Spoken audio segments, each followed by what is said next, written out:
Oke, siap, siap. Thank you ya Mas Ivan. Ya, Assalamualaikum warahmatullahi wabarakatuh. Perkenalkan teman-teman, nama saya Rifki Maulana, saya ekonom junior dari Kantor Perwakilan Bank Indonesia Provinsi Kaltim. Sebelumnya saya ingin menyapa dulu kepada yang terhormat tadi Pak Fajar Hutomo, selaku Deputi Bidang Industri Investasi Kemenparekraf, kepada yang terhormat Pak Tutuk, Kepala Kantor Perwakilan Bank Indonesia Provinsi Kaltim, kepada Kak Kinan Pierce, nih, idolanya anak-anak milenial, founder Stoik Trisula Nusantara dan inisiator campaign Kembali Berwisata. Nah, kali ini saya akan ngejelasin ke teman-teman terkait pengantar ke Bank Sentralan, Ekonomi Kaltim at a glance, jadi overview ekonomi Kaltim secara umum aja. Terus urgensi peran pariwisata terhadap ekonomi Kaltim maupun ekonomi nasional. Lanjut Mas Ivan, next sedikit. Nah, pengantar ke Bank Sentralan. Kenapa saya ngajarin, balik dulu yang tadi. Kenapa saya ngajarin pengantar ke Bank Sentralan? Karena saya sering ketemu nih teman-teman yang masih salah kadang-kadang terkait dengan BI gitu. Sering ketukar dengan bank umum. Jadi sering ketemu gitu sama teman-teman kayak, Kak bisa nggak sih kita kredit di BI? Kak bisa nggak sih kita nabung di BI? Nggak, beda soalnya. Jadi BI itu adalah bank sentral, beda banget sama bank umum. Nanti kita jelasin. Next. Secara tujuan, BI itu selaku bank sentral adalah mencapai dan memelihara kestabilan nilai rupiah. Nah, nilai rupiah itu tercermin dari apa sih? Nilai rupiah itu tercermin dari dua dimensi. Pertama terhadap barang dan jasa, yang kita sering dengar sebagai inflasi. Kita kan sering dengar tuh kayak di berita Indonesia mengalami inflasi berapa persen, Kaltim mengalami inflasi berapa persen. Nah, itu yang kita jaga tingkat stabilitasnya. Kenapa inflasi itu, atau saya jelasin dulu, inflasi itu secara definisi adalah artinya kenaikan harga barang-barang secara umum. Jadi misalnya nih kalau ada daging ayam naik di Kaltim gitu, kalau itu doang yang naik itu namanya bukan inflasi. Daging sapi naik di Kaltim itu doang yang naik bukan inflasi. Tapi inflasi itu mencakup kenaikan seluruh komponen harga barang maupun jasa di suatu daerah tertentu gitu. Kenapa inflasi itu penting kita jaga? Karena gini teman-teman, itu berpengaruh ke kesejahteraan kita. Contoh gampangnya kayak gini, misalnya saya biasa beli permen 10.000 gitu ya, dapat 3. Tapi karena ada inflasi, dengan saya beli permen 10.000 cuma dapat 1. Itu tuh karena inflasi. Jadi kita harus jaga kestabilannya. Kalau untuk tahun 2020, target inflasi di tahun 2020 itu 3% plus minus 1. Sedangkan di satu lagi, nilai rupiah tercermin dari terhadap mata uang negara lain. Itu nih kayak yang kita sering dengar juga di berita, kayak rupiah menguat terhadap dolar, rupiah melemah terhadap dolar, dan lain-lain. Nah, ini yang kita harus jaga tingkat stabilitasnya gitu. Tingkat volatilitasnya yang kita jaga. Next, Mas Ivan. Nah, sebenarnya kalau mau tahu Bank Indonesia itu, kita cukup lototin aja nih 3 pilar ini, karena Bank Indonesia mencakup 3 pilar ini. Pertama, stabilitas moneter. Stabilitas moneter ini yang tadi yang tadi saya udah sampaikan, yang inflasi, nilai tukar, terus ada instrumen moneter lainnya. Terus kedua, stabilitas sistem keuangan. Kita bareng sama OJK, bareng sama Kementerian Keuangan, bareng sama LPS itu yang tergabung dalam Komite Stabilitas Sistem Keuangan menjaga sistem keuangan di Indonesia agar tetap stabil. Kenapa ini penting? Karena pas tahun 2008 itu kan terjadi krisis global, teman-teman. Krisis global yang disebabkan oleh sistem keuangan yang tidak stabil di Amerika karena adanya kredit gagal gitu. Nah, jadi semenjak tahun 2008 semua negara itu paying attention banget ke stabilitas sistem keuangan, termasuk dengan di BI. Jadi kalau dari BI, tugasnya itu ngurusin makroprudensial, ngurusin sistem keuangan secara full-nya, gedenya. Bank, institusi keuangan non-bank, rumah tangga, korporasi, pokoknya semua yang terlibat dalam sistem keuangan. Kalau OJK itu fokus di pengawasan perbankannya aja secara individual, kayak gitu. Ketiga, stabilitas sistem pembayaran. Ini yang sering kita lakukan tiap hari. Sistem pembayaran itu ada 2, kayak tunai dan non-tunai. Tunai ya uang kertas yang sering kita kalau kita pakai pas lagi jual beli.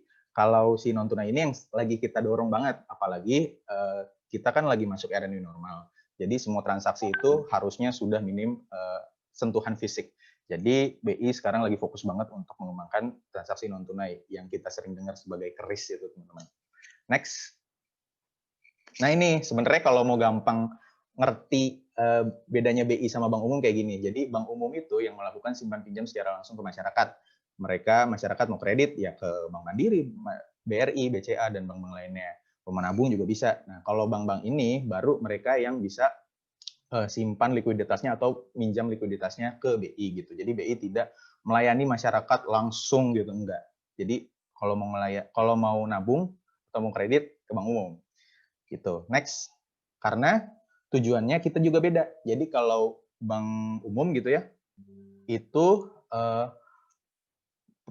profit oriented. Jadi dia tujuannya adalah mencari keuntungan. Tapi kalau misalnya BI itu adalah sebagai lembaga negara, tugasnya adalah menjaga stabilitas nilai rupiah yang tercermin dari nilai tukar dan inflasi.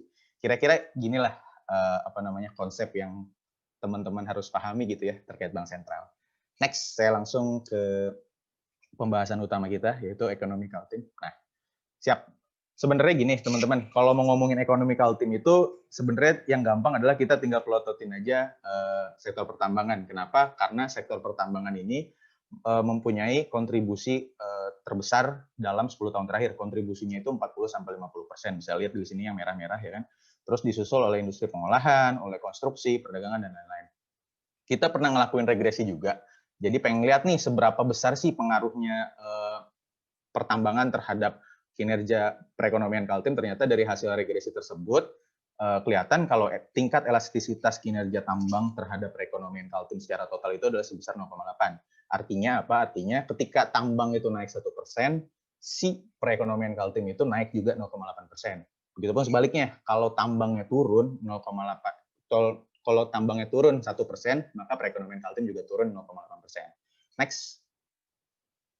Nah ini teman-teman, ini sebenarnya review aja sedikit ekonomi Kaltim triwulan 2 2020. Jadi ekonomi Kaltim triwulan 2 2020 itu mengalami kontraksi sebesar 5,46%. Ini lebih dalam daripada nasional dan lebih dalam juga daripada perekonomian Kalimantan. Kenapa sih kontraksi dalam gini? Yang tadi saya bilang. Jadi kita lihat aja sektor pertambangannya. Ini kan sektor pertambangan berkontribusi 42%. Dia itu pada triwulan 2 turun minus 6,88%, lebih dalam dibandingkan triwulan sebelumnya minus 0,48% gitu. Terus kalau misalnya kita ngelihat porsi ekonomi Kaltim terhadap Kalimantan sendiri, bisa dilihat kalau misalnya porsi ekonominya Kaltim ini gede banget, 49% terhadap ekonomi Kalimantan. Artinya misalnya kalau Kaltimnya lari, ya Kalimantan juga ikut lari, kasarnya gitu ya. Kalau Kaltimnya jatuh, Kalimantannya juga ikut jatuh gitu. Next. Nah, ini juga yang menarik dari struktur perekonomian di Kaltim. Jadi, walaupun si tambang itu memiliki pangsa PDRB yang paling besar, tapi dia hanya menyerap tenaga kerja sedikit, 7,94%. Beda sama sektor-sektor lain yang walaupun sedikit, tapi mempunyai penyerapan tenaga kerja yang banyak. Salah satunya adalah PHR, yaitu perdagangan hotel dan restoran yang bisa menyerap tenaga kerja 28,69% dari keseluruhan di tenaga kerja di Kaltim. Kayak gitu. Next. Ini juga resiko kalau struktur ekonomi yang tergantung terhadap pertambangan batubara.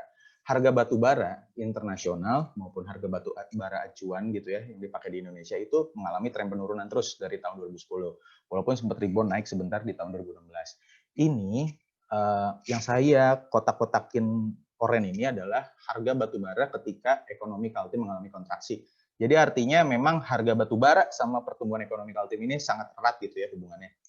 Kalau turun, ya ikut turun. Kalau naik, ikut naik. Next.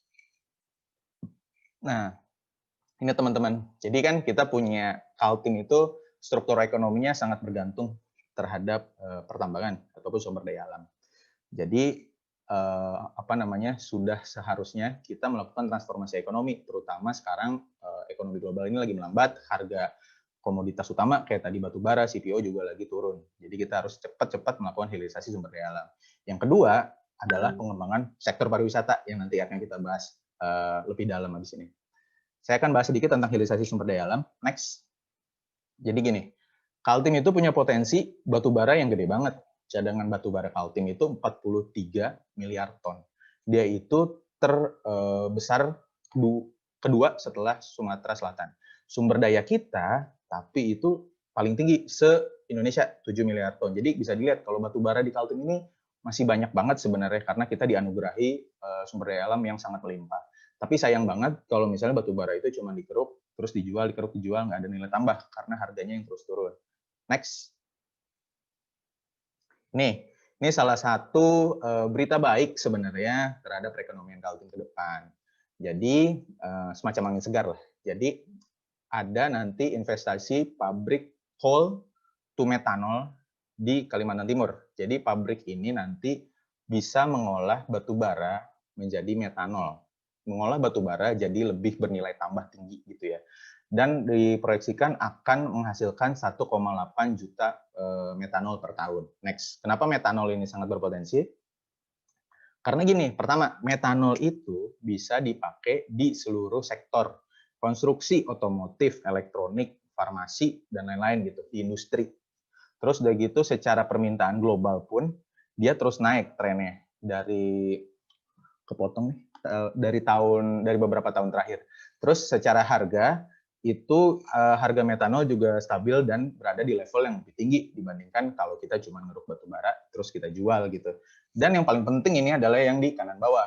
Jadi si metanol ini kita Indonesia itu net importer, lebih banyak impornya daripada ekspornya. Bahkan impornya sendiri itu selalu naik dari 5 tahun terakhir. Jadi ketika ada pabrik metanol ini bisa mensubstitusi impor tadi. Jadi kita nggak usah impor banyak-banyak impor metanol tadi gitu. Next, itu tadi sedikit tentang hilirisasi batubara. Nah, sekarang saya ngomongin tourism sesuai dengan tema kita kali ini.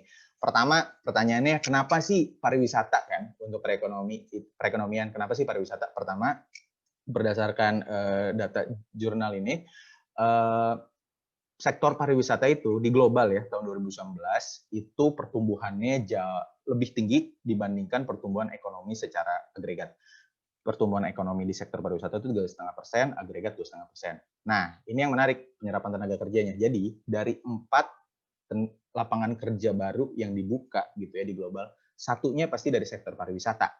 Jadi secara agregat sektor pariwisata di global itu menyumbang 330 juta lapangan pekerjaan baru gitu di tahun 2019.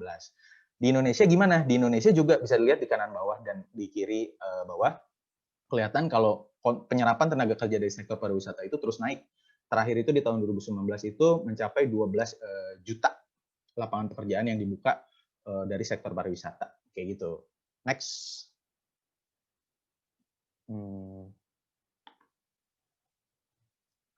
Oke. Nah ini selain tenaga kerja, ada juga kontribusi pariwisata terkait dengan perekonomiannya, terkait devisa dan daya saingnya gitu. Pertama, si sektor pariwisata itu bisa menyumbang devisa itu kayak dolar lah ya kasarnya, itu lebih termasuk tertinggi setelah batu bara gitu. Jadi kan salah satu tugas BI juga mengelola devisa kan. Nah, dan kita mengharapkan banyak devisa masuk ke Indonesia gitu.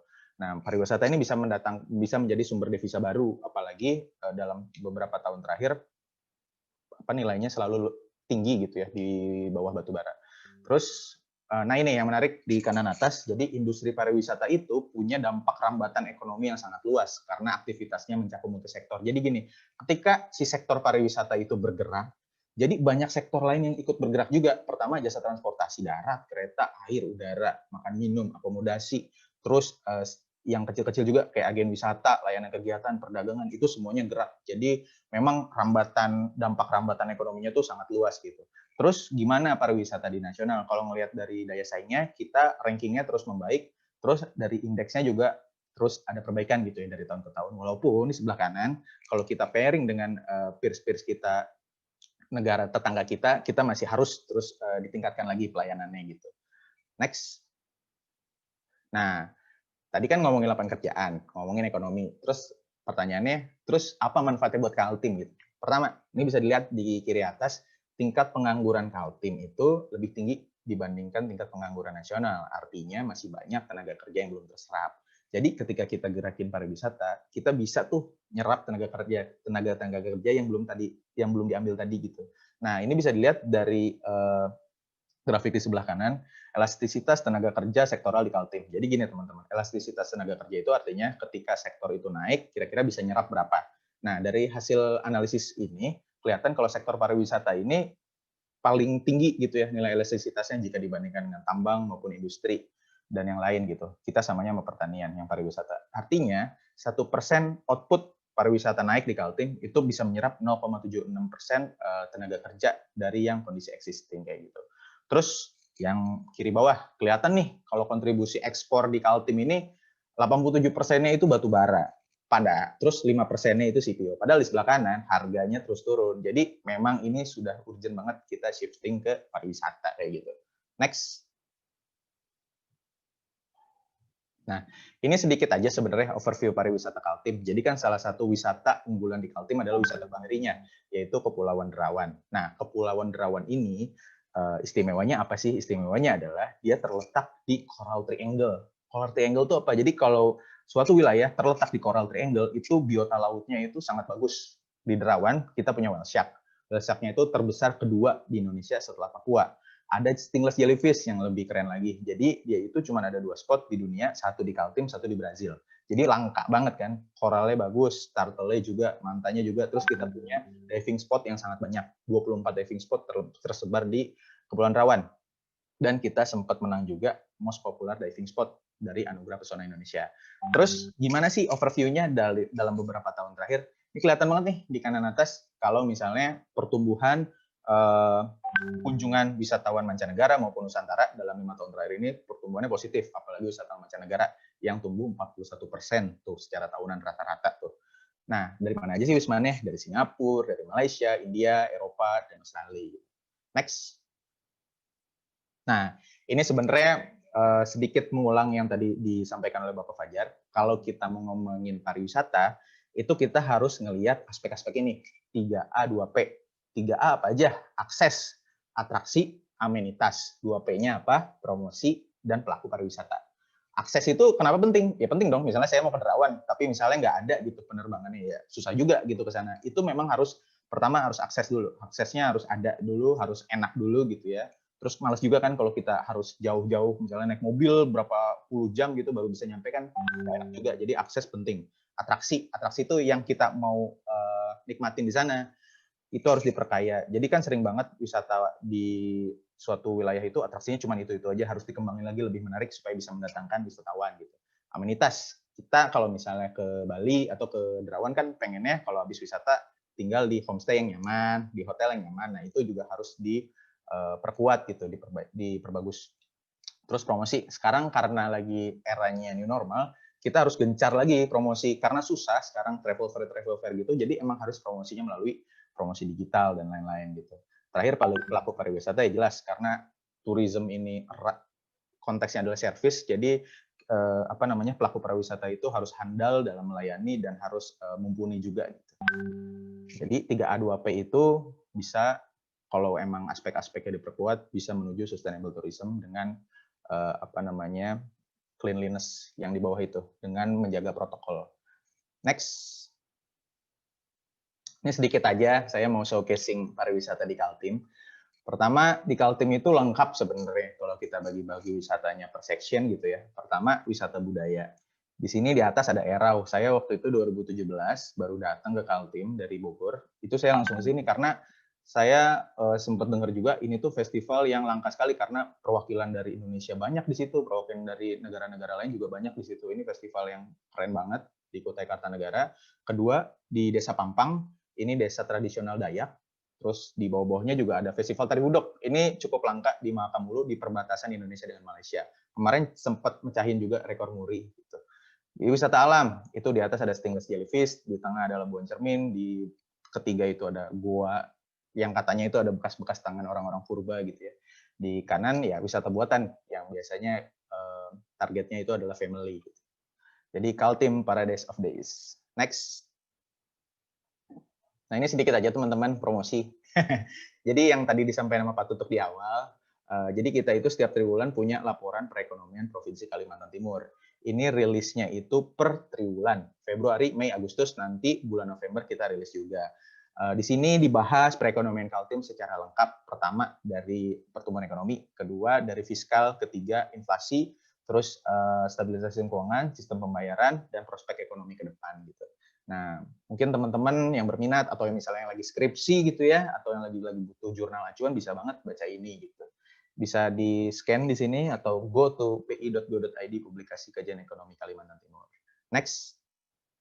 Ya, terima kasih teman-teman. Sekian dari saya. Semoga bermanfaat ya teman-teman. Assalamualaikum warahmatullahi wabarakatuh. Waalaikumsalam warahmatullahi wabarakatuh. Terima kasih kepada Kak Rifki Maulana yang telah berkenan memberikan paparan terkait perkembangan perekonomian Kalimantan Timur serta urgensi pengembangan pariwisata bagi perekonomian Kaltim. Dari beberapa paparan tersebut, beberapa poin yang bisa kita garis bawahi antara lain, ekonomi Kaltim masih didominasi oleh sektor pertambangan, di mana pertumbuhannya relatif fluktuatif akibat mengikuti pola kuota ekspor serta perkembangan tren harga komoditas internasional. Di sisi lain, meskipun pertambangan memiliki share paling besar terhadap PDRB, namun tenaga kerja yang terserap di sektor pertambangan masih relatif rendah. Maka dari itu dibutuhkan transformasi ekonomi untuk pertumbuhan ekonomi yang lebih tinggi dan berkelanjutan, salah satunya melalui program hilirisasi sumber daya alam dan pengembangan sektor pariwisata. Peluang hilirisasi dirasa cukup besar dengan melihat jumlah sumber daya dan cadangan batu bara yang relatif besar di Kaltim. Hingga saat ini, upaya hilirisasi batu bara Kalimantan akan mulai dilakukan dalam bentuk coal to methanol yang direncanakan akan dibangun di Kutai Timur. Selain itu, transformasi ke sektor pariwisata juga dirasa penting mengingat pariwisata merupakan salah satu sektor padat karya yang mampu menyerap tenaga kerja yang lebih banyak. Di Indonesia, tren penyerapan tenaga kerja ke sektor pariwisata juga terus meningkat dalam beberapa tahun terakhir. Lebih lanjut, sektor pariwisata telah konsisten menyumbang penerimaan devisa yang cukup tinggi serta mampu memberikan dampak rambatan ekonomi yang sangat luas, mengingat aktivitasnya yang mampu mencakup multisektor. Nah, terakhir di Kaltim sendiri, wisata Kepulauan Derawan telah menjadi primadona utama wisata bawah laut di Kalimantan yang terbukti mampu meningkatkan jumlah wisman dan wisnus dalam 5 tahun terakhir. Namun, daya saing pariwisata Kaltim perlu untuk terus ditingkatkan melalui penguatan kualitas 3A, akses atraksi amenitas, serta 2P, promosi dan pelaku pariwisata. Terima kasih sekali lagi Kak Rifki Maulana atas paparannya. Thank you, Mas Ya, Ivan. mengingatkan kembali kepada teman-teman peserta webinar, apabila ada pertanyaan dapat ditanyakan melalui Q&A dan chat di bawah. Apabila waktu mencukupi, akan kita coba untuk membacakan semua pertanyaannya ya. Oke, langsung kita masuk sesi Q&A yang pertama. Ini udah terkumpul beberapa pertanyaan nih Mas Rifki. Wah, Susah-susah nih kayak pertanyaannya. bagus-bagus nih pertanyaannya nih, kritis-kritis nih teman-teman semuanya nih. Ya, Ini sharing aja ya teman-teman. yang pertama nih dari Dimas Prayogi. Waduh. Saya ingin bertanya kepada Mas Rifki. Ya. Kita tahu bahwa perekonomian Kaltim bertumbuh pada sektor pertambangan. Akan tetapi kita juga tahu bahwa sektor tambang adalah sumber daya yang tidak dapat diperbarui, sehingga mungkin beberapa belas atau puluh tahun ke depan tidak akan bisa menjadi primadona lagi. Nah, tapi di sisi lain Kaltim dapat bertumbuh pada sektor pariwisata. Masalahnya saat ini, saat situasi pandemi seperti sekarang ini, sektor pariwisata menjadi salah satu sektor yang paling terdampak dikarenakan sedikitnya permintaan terhadap sektor pariwisata. Menurut Mas Rifki, apakah Kaltim masih bisa mengharapkan sektor pariwisata sebagai pendongkrak perekonomiannya? Terima kasih. Waduh. Silakan mungkin bisa dijawab dulu Mas Berat Rifki. sekali pertanyaannya ya. Bagus banget ini pertanyaannya dari Mas Dimas Prayogi nih. Wah. Pertanyaannya ke Menteri tuh. Cocok. Waduh. Mas Dimas, jadi izin jawab, bener banget Mas Dimas tadi katanya sektor pertambangan itu yang primadona di Kaltim, bener banget, dan kita harus segera shifting, benar. Terus pariwisata sekarang merupakan sumber pertumbuhan alternatif, benar. Terus emang kasarnya gini ya, emang bisa gitu pariwisata jadi sumber pertumbuhan alternatif ketika pandemi gini. Jadi gini teman-teman Mas Dimas, jadi kan sekarang tuh tadi kalau sempat lihat paparannya Pak Fajar gitu ya, sekarang kan ada 4 consumer mega shift gitu. Pertama go virtual, terus back to rock bottom, empathetic, sama stay at home. Jadi sekarang kan udah banyak nih, saya juga seneng sih ngelihat perkembangan sekarang. Kita tuh kayak udah lebih bisa adapt sama adanya COVID ini. Kayak pertama, udah banyak banget sekarang virtual konser. Kayak konser-konser virtual tuh udah ada. Dan kayaknya orang juga karena haus hiburan gitu kan di rumah, bosen itu-itu aja. Jadi mereka tuh punya willingness juga buat bayar untuk bisa akses virtual konser tadi. Satu. Kedua, kalau ngomongin pariwisata kan luas ya. Nggak cuman misalnya kita datang ke sana, terus leha-leha, terus balik lagi. Nggak. Di sana kan juga ada UMKM pariwisata. Nah, ini kan yang sebenarnya paling terdampak dari pariwisata itu gitu. Sekarang karena kita udah eranya go virtual, si UMKM pariwisata itu emang harus banget untuk cepet-cepet attach sama online. Jadi cepet-cepet harus bisa jualan online gitu si UMKM pariwisatanya. Nggak bisa ngandelin turis datang karena susah juga pariwisata lagi sekarang kayak gini gitu. Terus yang terakhir, kalaupun misalnya nanti kita ketemu vaksin gitu ya, tapi kan kayaknya gaya hidup sehat ini harus tetap dijaga gitu. Mungkin nanti pariwisata bisa akan tetap dibuka, tapi tetap memperhatikan protokol kesehatan. Itu sih Mas Ivan dari saya. Siap, wah, sepertinya udah kejawab nih ya Mas Dimas Prayogi tadi ya. Wah, pertanyaannya berat, kritis banget nih kayaknya nih. Parah. Oke, mungkin lanjut dulu ya Mas ya. Mungkin lanjut nih dari Rizky Wahyu Perdana. Assalamualaikum, selamat siang. Saya Rizky Wahyu dari UNS. Wih, dari Solo nih. Jauh. Jauh banget. Wih, keren join. Keren. Ingin bertanya kepada Mas Rifki Maulana mengenai pemberdayaan pemuda dalam keterlibatan kemajuan pariwisata. Sejauh mana peran Bank Indonesia mengakomodasi peran pemuda dan organisasi pariwisata dalam memberikan kontribusi terhadap kemajuan pariwisata selain pemberdayaan UMKM serta industri? Peran Bank Indonesia seperti apa nih? Peran Bank Indonesia ya. Jadi gini teman-teman, peran Bank Indonesia itu cukup banyak di wilayah untuk mengembangkan pariwisata. Pertama, kita itu ada yang namanya program sosial bantuan Bank Indonesia, PSBI. Di Derawan itu kita cukup banyak ngasih PSBI. Soalnya pertama, itu kan wisatanya Kaltim yang hidden game gitu kan, jadi memang harus kita kembangkan dan lain-lain. Nah, di PSBI di Derawan itu mencakupi misalnya kita ngasih alat selam, kita supaya memenuhi amenitas yang tadi saya bilang 3A2P itu harus dipenuhi supaya nanti wisatawan mau datang ke sana untuk wisatanya nyaman gitu. Satu, kita nggak cuma ngasih barang juga, tapi kita ngasih pembinaan. Kita sering banget melakukan pembinaan Pokdarwis. Pokdarwis itu adalah kelompok sadar wisata, gimana mereka bisa nantinya mengelola tempat wisata tersebut gitu. Di BI Kaltim sendiri kita udah sering banget ngembangin Pokdarwis, kita juga ketemu stakeholder setempat. Terus kalau akademisi kita ada yang namanya Genbi. Genbi ini juga turut berperan aktif gitu ya dalam pengembangan pariwisata dan lain-lain. Misalnya dia bisa sebenarnya kalau untuk ngembangin pariwisata itu simple gini loh Mas Ivan. Sebenarnya anak milenial ini bisa untuk ngepromot si tempat pariwisatanya itu udah termasuk, menurut saya udah termasuk mendorong pariwisata. Dari yang tiga aspek tadi, 3A2P kan ada promotion. Ini Derawan ini kan promosinya harus didorong ya, karena kadang-kadang orang di Jakarta gitu kurang dengar Derawan. Jadi teman-teman GMB ini udah banyak yang bikin review, mau blog, mau vlog, itu udah sangat membantu sekali dalam pengembangan pariwisata gitu di Kaltim. BI, jadi selain dari pemberian bantuan, kita ngembangin UMKM, ngembangin kelompok sadar wisata, turut mendorong juga sektor promosi melalui Genbi tadi, yang dimana Genbi itu kan adalah anak-anak milenial juga. Itu Mas Ivan. Oke, terima kasih banyak Mas Rifki Maulana atas jawabannya. Juga terima kasih nih, wah pertanyaannya banyak banget dan bagus-bagus semua nih sebenarnya dari teman-teman nih. Tapi mungkin kalau yang belum dapat kesempatan mungkin harus bersabar, nanti kita lanjutin di Q&A sesi kedua ya teman-teman semuanya. Terima kasih Mas Rifki Maulana atas jawabannya dan paparannya. Keren. Makasih Mas